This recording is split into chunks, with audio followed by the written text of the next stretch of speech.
산 믿음 충분히 할 수 있습니다. 아멘? 여러분의 말씀에 근거하고 기도하면서 순종해 보십시오. 강단에 선포되는 이 말씀에 순종하시고 기도하며 나가면 모든 삶의 살아의 역사가 믿음의 역사가 분명히 응답될 줄 믿습니다. 자, 오늘 우리에게 주신 하나님의 말씀 보겠습니다. 야고보서 제2장 14절에서 18절까지 말씀. 야고보서 2장 14절에서 18절. 제가 이제 여러분 이렇게 봉독하겠습니다. 내 형제들아, 만일 사람이 믿음이 있노라고 행함이 없으면 무슨 유익이 있으리요? 그 믿음에 능히 자기를 구원하였느냐? 너희 중에 누구든지 그에게 이르되 평안히 가라, 덥게 하라, 배부르게 하라 하며 그 몸에 쓸 것을 주지 않으면 무슨 유익이 있으리요? 다 같이 하겠습니다. 어떤 사람은 말하기를 너는 믿음이 있고 나는 행함이 있으니 행함이 없는 내 믿음을 내게 보이라. 나는 행함으로 내 믿음을 내게 보이리라 하리라. 아멘. 할렐루야. 여러분 매일의 삶이 기쁘십니까? 아멘 하신 분 기쁨 만땅 되십시오. 생각하고 있는 분은 기쁨이 될 줄 믿습니다. 어떻게 보면 요즘 하루하루가 일어나는 일들을 보면은 참 기뻐해야 될 일들보다 실망하고 좌절되는 일이 많지요. 또 하나의 기사를 보면서 코로나로 인해서 배달업이 굉장히 왕성이 되지 않습니까? 이제 위드 코로나 가면서 이 배달이 하루에 이제 몇백 개씩 줄어든대요. 그래서 다들 식당에 가서 이제 먹다 보니까, 그러다 보니까 직장에서 잘리고 뭐 퇴직당하고 아니면 또 여러 가지 힘들어서 이렇게 배달의 이제 업종을 바꿨던 분들이 하루에 막 3, 40건씩 막 되던 게 이제는 하루에 3건, 4건 이렇게 될 정도로 그동안 이제 배달을 한 분들이 굉장히 많이 늘어나서 그런 것 같습니다. 그래서 또 그들의 또 하나의 또 충격이 일어나고 있는 것이죠. 정말 어떻게 이 세상을, 삶을 살아가야 되나. 그러면서 오늘 저는 이 산믿음과 죽은 믿음에 대해서 말씀을 이제 전하고자 합니다. 흔히 믿음이란 무엇을 말할까요? 하나님을 믿느냐. 이게 우리는 단순하게 생각하는 분도 계실 겁니다. 그러나 하나님을 믿는다고 해서 또 행동이 어떻게 나타나느냐에 따라서 그 믿음에는 차이가 있습니다. 골리앗이 이스라엘을 쳐들어왔을 때, 근데 골리앗 앞에 서 있는 다윗은 전혀 두려워하지 않았던 것입니다. 그런데 그 골리앗 앞에서 두려워 떨고 그리고 감히 나가지도 못했던 사울 왕과 이스라엘 군사들은, 그들은 과연 하나님을 믿지 않아서 두려웠을까요? 다윗도 하나님을 믿었고 사울도 이스라엘 군사도 하나님을 믿었지만 그러나 행동은 전혀 반대였습니다. 솔직히 하나님을 믿으나 마나는 그런 어떤 삶의 모습이었습니다. 그렇다면 믿는다는 것, 이것은 어떤 차원이 있을까? 가데스나바의 12명의 정탐꾼이 여리고성에게 정탐했을 때 가나다를 정탐하고 왔습니다. 그런데 보고가 둘로 갈라지게 되죠. 한쪽은 능력 하나님을 믿고 보고했고, 그렇지만 현실적이지 못했어요. 근데 한쪽은 매우 현실적으로 객관적인 보고를 하게 됩니다. 10명의 정탐꾼은 맞아, 정말 하나님께서 주신 약속의 땅이야. 그런데 그들의 메뚜기는 우리만큼 크고 그들의 포도송이도 얼마나 큰지 몰라. 우리는 그 땅을 들어갈 수가 없어. 그런데 오직 두 사람, 여호수아와 갈렙만이 아니야. 저 하나님의 약속의 땅은 그들은 우리의 밥이다라고 말하죠. 그들이 모두 다 하나님을 믿었지만 믿으나 마나는 이 10명의 정탐꾼과 또 정말 하나님 전적으로 믿었던 두 사람에는 정반대의 차이가 있었습니다. 혹시 우리 자신이 믿으나 마나는 성도는 아닙니까? 우리는 믿음으로 참으로 중요하다. 내가 열심히 믿고 간절히 바라던 것이 이루어졌다. 믿는 대로 되리라. 능력 주시는 자에서 능치 못할 일이 없느니라. 이런 문의 성경의 말씀을 인용하면서 계속해서 우리 믿음을 강조하고 있습니다. 또한 이것이 바로 믿는 사람과 믿지 않는 사람들의 차이점이라고 생각합니다. 그러나 결코 이것이 믿는 자와 믿지 않는 자의 차이점은 아니라는 것이죠.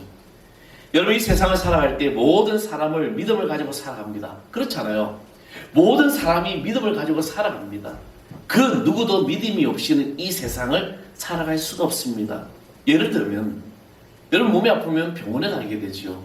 병원에 왜 갑니까? 내가 병원을 믿고 의사 선생님을 믿으니까 가면은 낫는다는 믿음을 가지고 찾아가게 됩니다.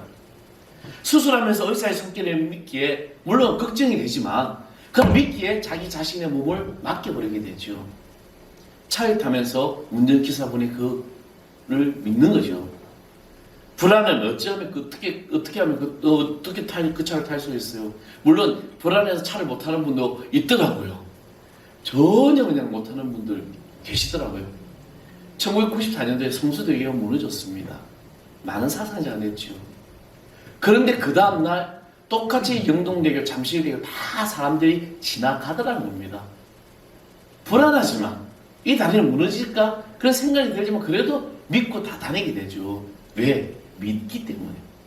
이러한 수많은 믿음 속에서 우리가 살아갈 때, 여러분 우리는 운전할 때도 운전에 그 교통 표지판을 보고 가죠. 물론 요즘은 내비게이션이 있습니다. 얼마나 내비게이션 잘 믿고 갑니까? 근데 요즘 이 내비게이션이 웃기지도 않을 때가 많아요. 길 건너는데 막 돌려버리고요. 그럴 때 많습니다. 그럼에도 불구하고 우리는 내비게이션 신봉자들이 있을 정도로 잘 믿습니다. 요즘은 또 하나의 내비게이션을 보면서 참 재밌는 것더라고. 어떤 내비게이션 회사인데 제가 그 내비게이션 경상도 버전으로 바꿔봤습니다. 그러니까 오빠야 그 사고 많이 이기는 한다. 단디해라. 난 오빠야가 다치는 거 원치 않는다. 그렇게 막 안 내려져요. 얼마나 재밌는지 몰라요. 오빠야 여기는 과속하면 안 된다. 속도 줄이라. 오늘 내비게이션 속하면서 야 제가 또 경상도 사람이라 그냥 오빠야라는 말이 그냥 괜히 기분 좋아. 그치? 막 그렇게 얘기해 줍니다. 근데 그 내비게이션 우리는 믿습니다. 왜? 얘가 나를 길을 안내할 수 있다. 우리가 사용한 돈도 마찬가지잖아요. 여러분 우리 돈, 이 종이 쪽에 보관 한 돈이 만 원이나 지킨 그 돈이 만 원의 값어치가 있고 만 원으로 뭔가 할 수 있다는 그 믿음이 있기 때문에 통용되고 있는 것입니다. 이 세상을 살아가는 사람들 가운데 믿음이 없이 살 수 있는 사람은 한 사람도 없습니다. 그래서 물론 믿지 못해서 집안에서 은둔하며 혼자만 잡혀 사는 사람도 있습니다. 그런데 우리는 다 무언가를 믿기 때문에 살아가는 겁니다. 그렇다면 이 세상의 모든 사람들이 믿는 믿음과 우리가 믿는 이 그리스도인들이 이 믿는 믿음의 차이는 어떠한 차이가 있을까?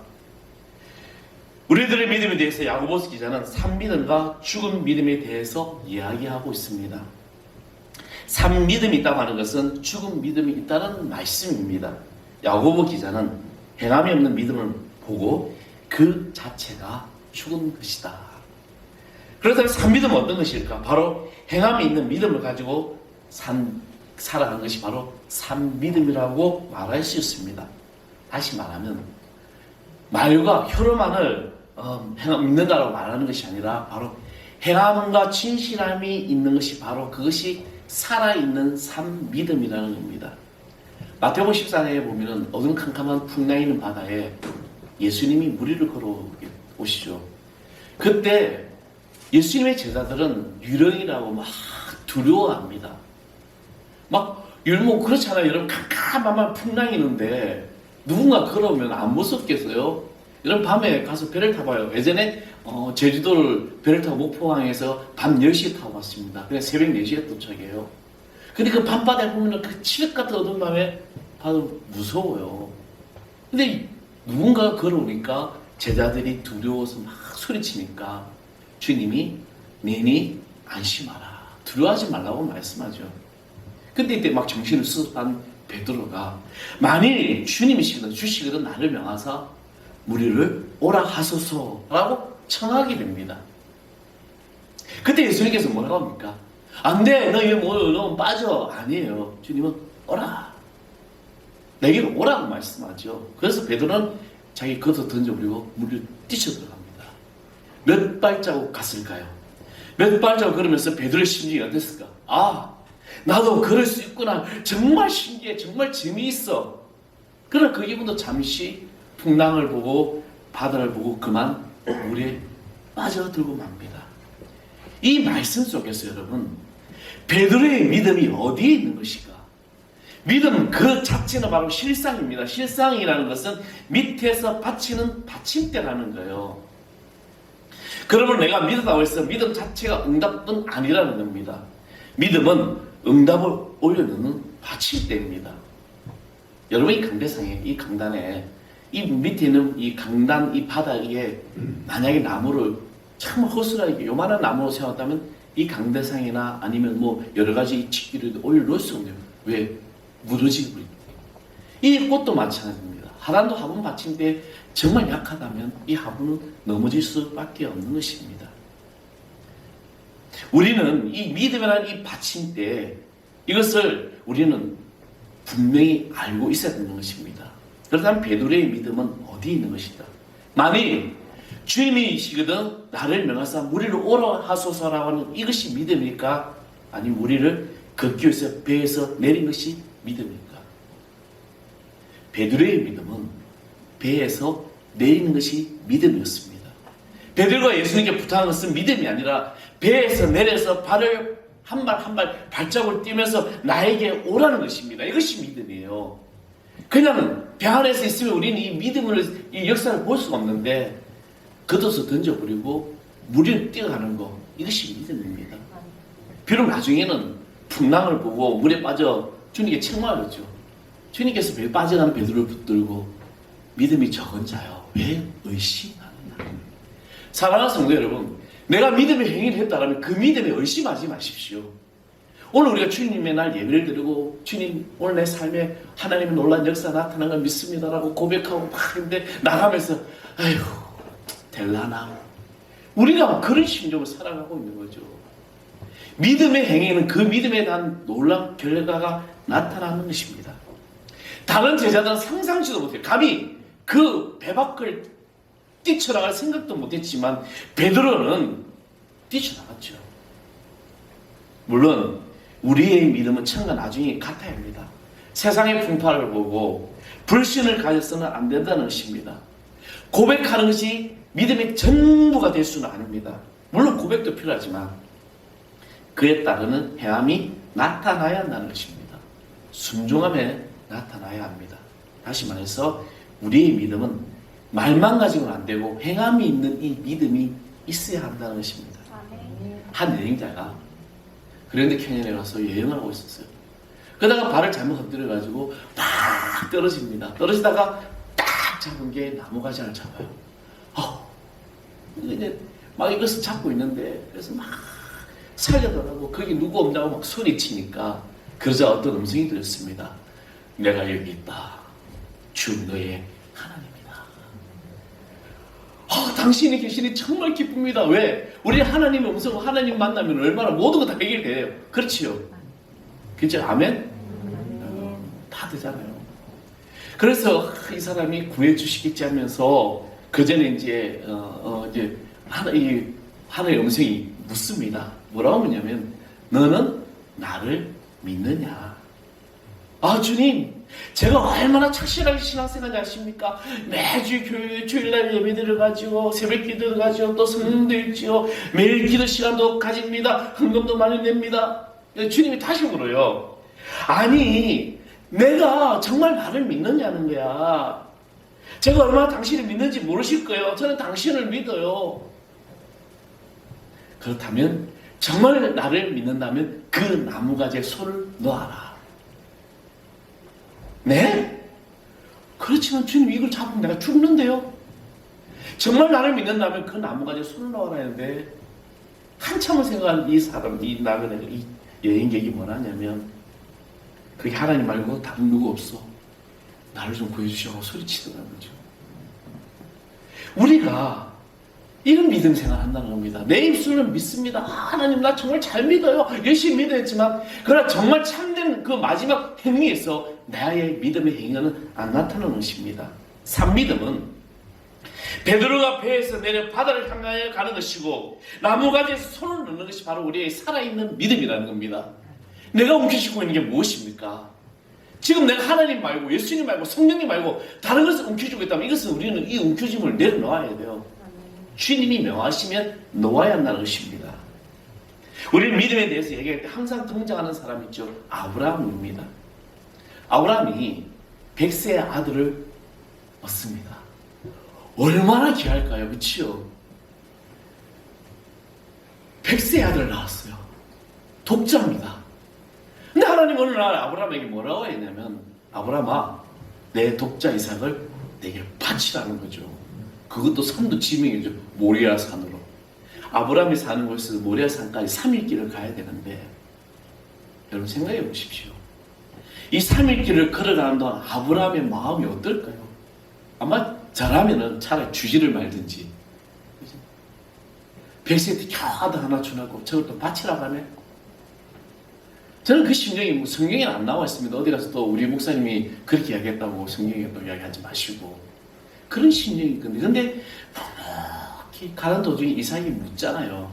아버지 다 있는데 왜 재물이 없냐고. 하나님 준비했어. 그리고 그 3일 길을 향한 모리아산에까지 가게 됩니다. 3일간의 이 아브라함의 마음이 어떨까요? 자기가 지금 100년 동안 살아온 그 마음보다 더 긴 시간이었을 겁니다. 답답할 수도 있고 두려울 수도 있고 얼마나 그 3일 길이 길었을까요? 그런데 묵묵히 가서 하나님의 그 번제단 앞에 제물을 바치려고 합니다. 바로 아브라함의 이 순종함으로 하나님의 명령을 순종했기 때문에 이것이 바로 하나님께 인정을 받게 됩니다. 우리의 믿음이 죽은 믿음이 아니라 행함이 있는 믿음이 되므로 우리는 산 믿음이 되기를 소망합니다.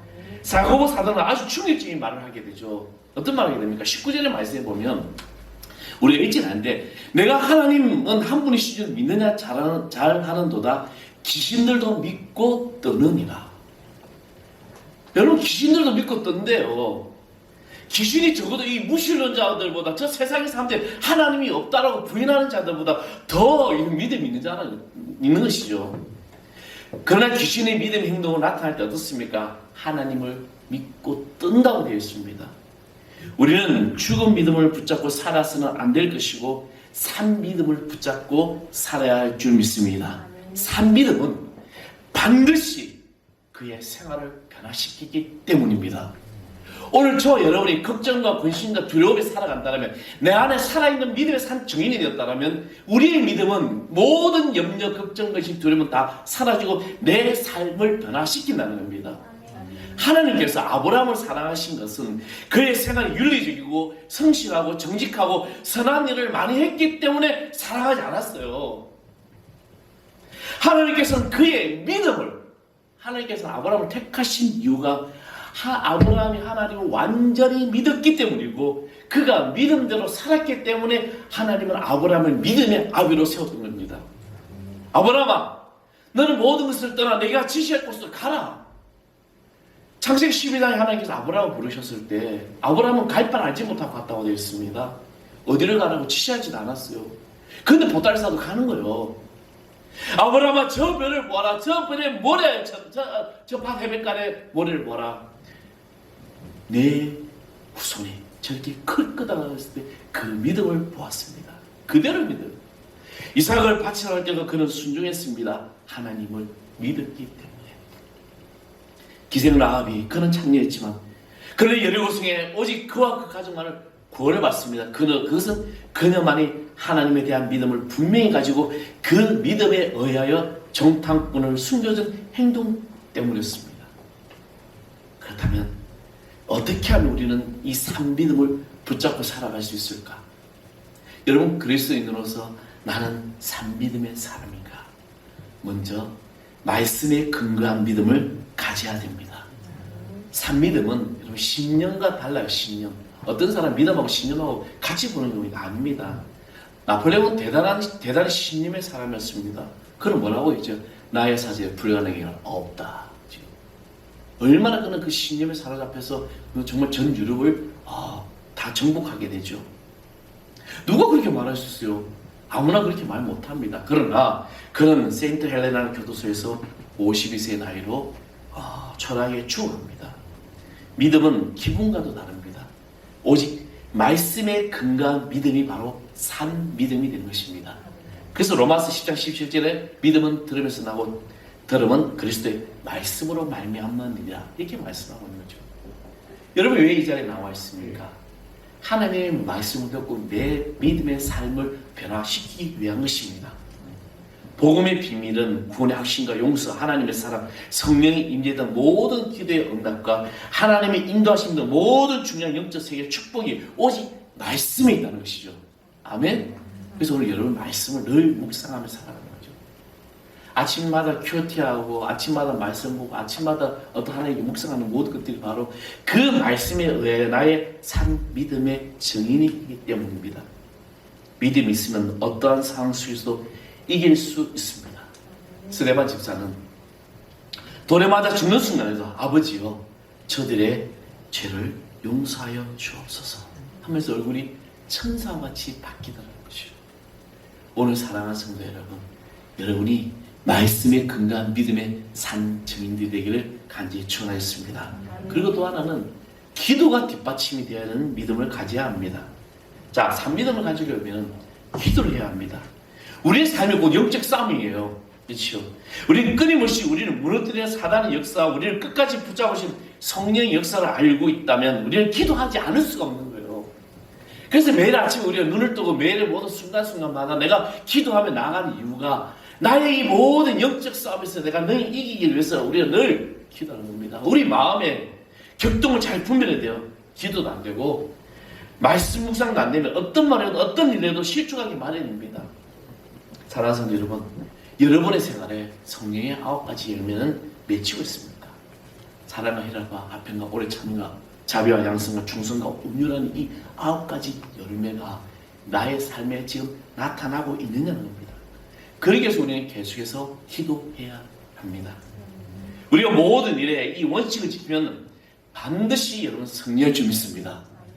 여러분 모든 삶이 지금 어떠한 상황 속에 있을지라도 내가 이 믿음의 결실을 맺고 열매를 맺고 믿음의 어떤 말씀을 근거로 해 기도한다면 하나님께서는 그 믿음 행위에 따라서 놀라운 결과를 주신다는 겁니다. 예수님께서도 겟세마네 동산에서 그 마음이 얼마나 힘들었을까요? 그래서 겟세마네 동산의 주님의 기도가 할 수만 있거든 이 자는 내게서 떠나게 하옵소서라고 간구합니다. 그러나 내 원대로 마옵시고 아버지의 뜻대로 하옵소서. 그 기도 후에 자신의 그 모든 문제가 해결될 때까지 주님은 기도하셨습니다. 기도하면서 산 믿음의 우리 승리자가 될 수 있습니다. 사랑하는 성도 여러분, 시간을 정하여 작정하여 기도하시고 또 때에 따라 수시로도 기도하시오. 크든 작든 여러분의 인생에 어떤 일이든 기도하십시오. 하나님이 여러분을 통하여 산 믿음의 역사로 나타날 줄 믿습니다.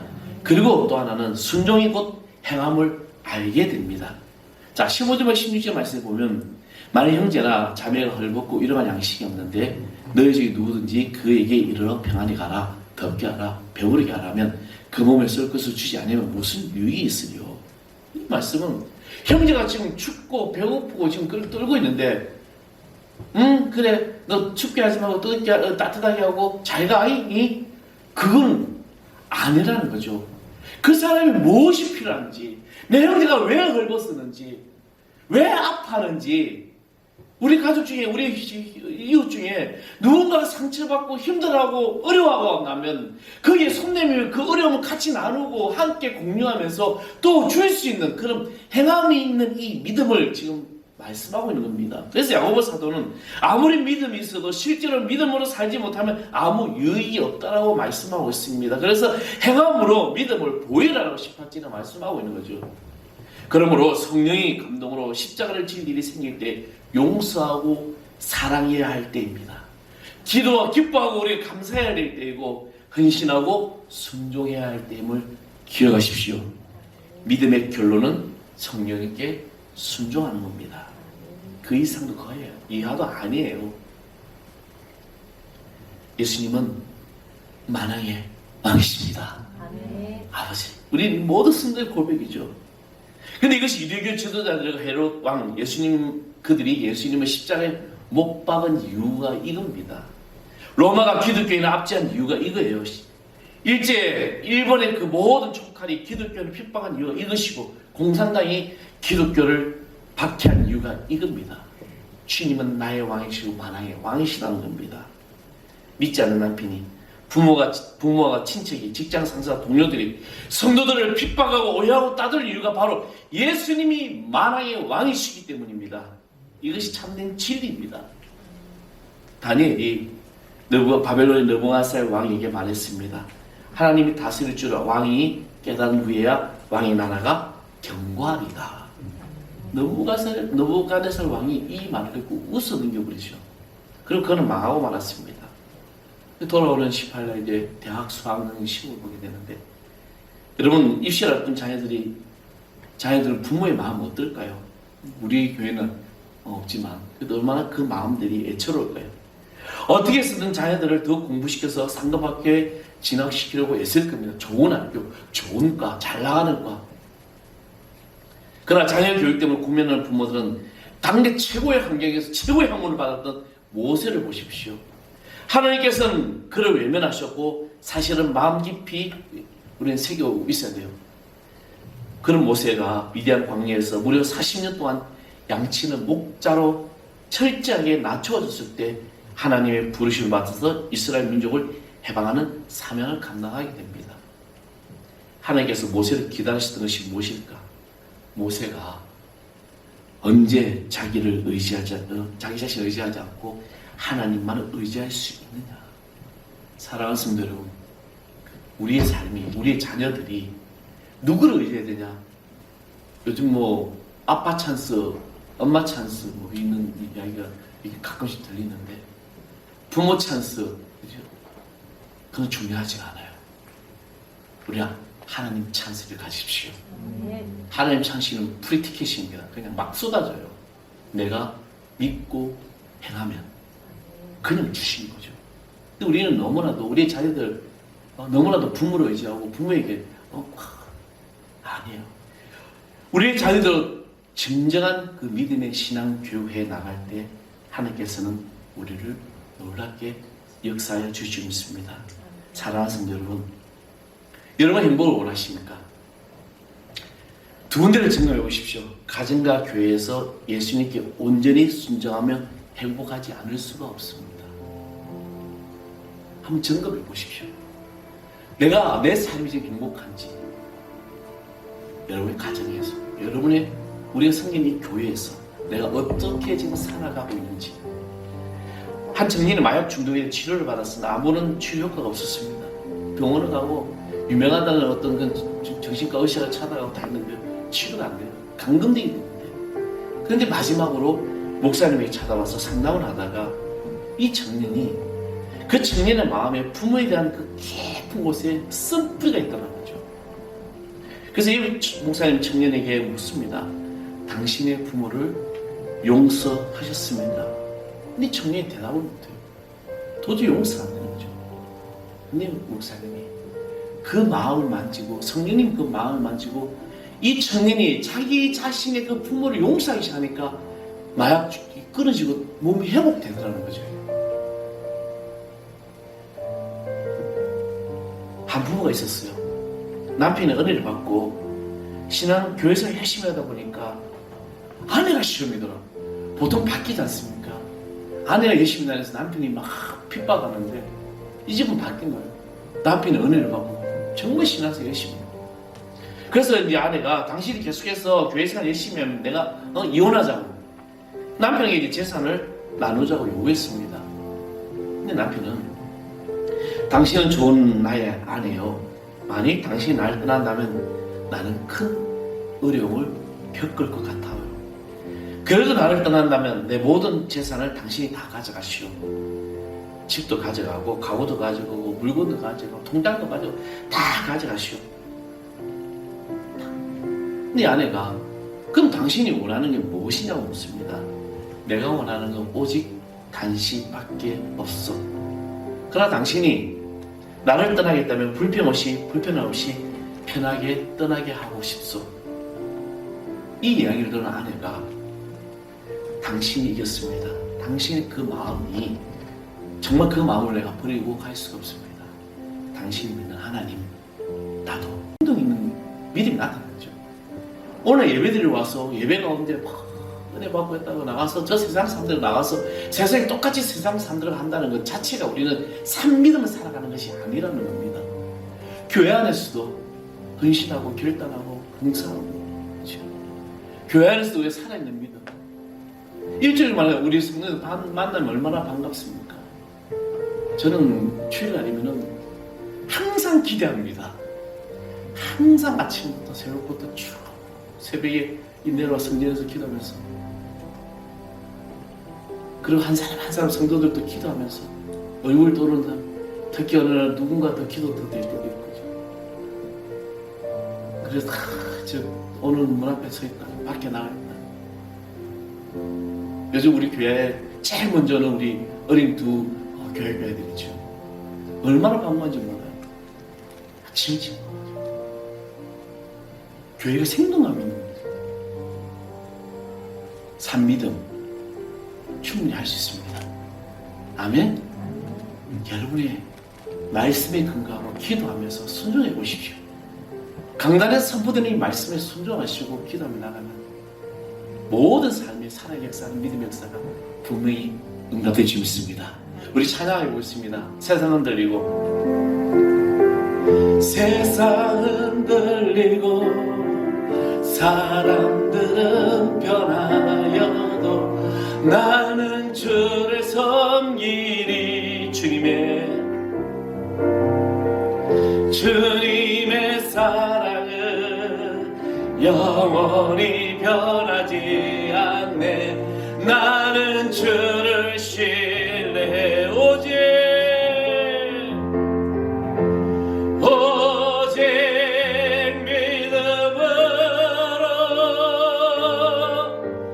믿음으로 내가 살리라. 오직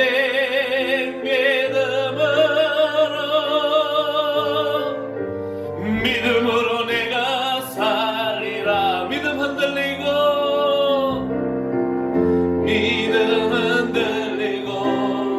사람들 주를 떠나도 나는 주를 섬기리. 주님의 나라는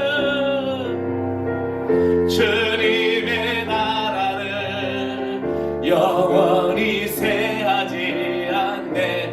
나는 주를 우리 찬양팀 넣으세요. 오직 믿음으로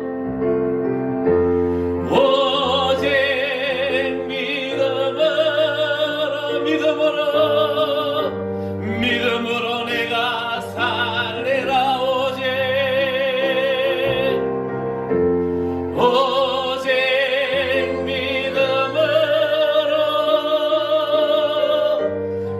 믿음으로 내가 살리라. 오직 믿음으로 내가 살리라. 믿음으로 내가 믿음 흔들리고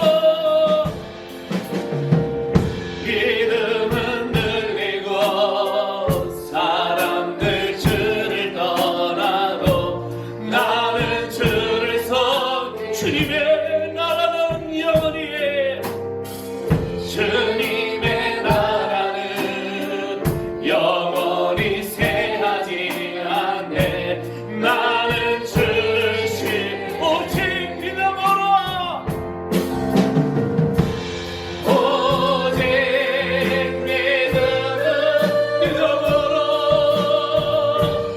믿음으로 내가 살리라.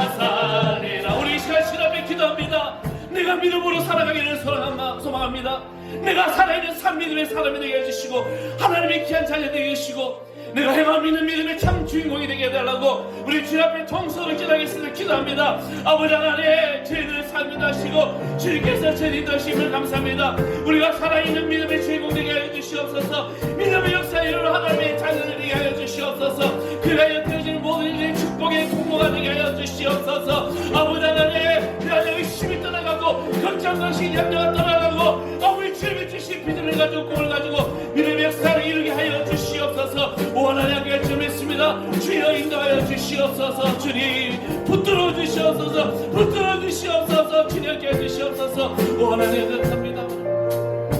아버지 하나님 주의 성령의 놀라운 은혜와 역사가 내가 살아있는 믿음의 산 증인들이 되게 하여 주시옵소서. 행함 있는 믿음의 주인공이 되게 하여 주시고 의심하지 아니하고 믿고 나가는 거룩한 자녀 되게 하여 주옵소서. 오 주여 우리의 모든 심령을 강하게 하여 주옵소서. 우리의 모든 것 대신 예수 그리스도의 이름으로 간절히 기도합나이다. 아멘. 우리 다 일어나셔서 선한 능력으로 찬양드립니다.